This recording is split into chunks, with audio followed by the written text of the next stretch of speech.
สวัสดีครับวันนี้พวกเราช่อง Because Life is a Journey นะครับวันนี้พวกเราขับรถพามาชมทิวทัศน์สวยๆนะครับของถนนลอยฟ้า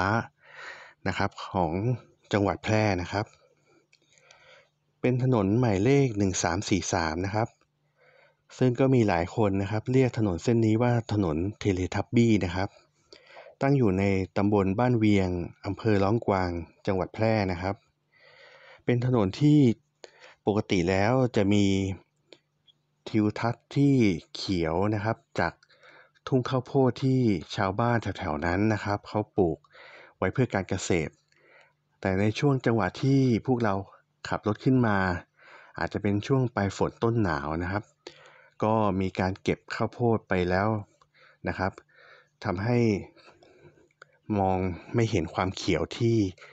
เหมือนที่เราตั้งใจไว้นะครับถนนเส้นนี้นะครับตั้งอยู่ด้านหลังของ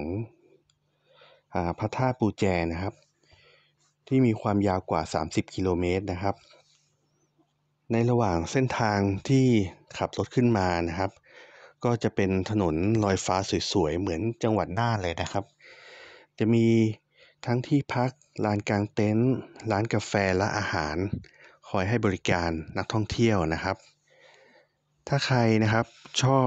การท่องเที่ยวที่พวกเราพามาเที่ยวธรรมชาติแล้ววิวภาพมุมสูงสวยๆนะครับก็ฝากกดไลค์กดแชร์และกดติดตามให้พวกเราด้วยนะครับพวกเราจะได้นำเสนอคลิปดีๆและภาพมุมสูงสวยๆนะครับยังไงก็ฝากติดตามรับชมนะครับขอบคุณมากนะครับสวัสดีครับ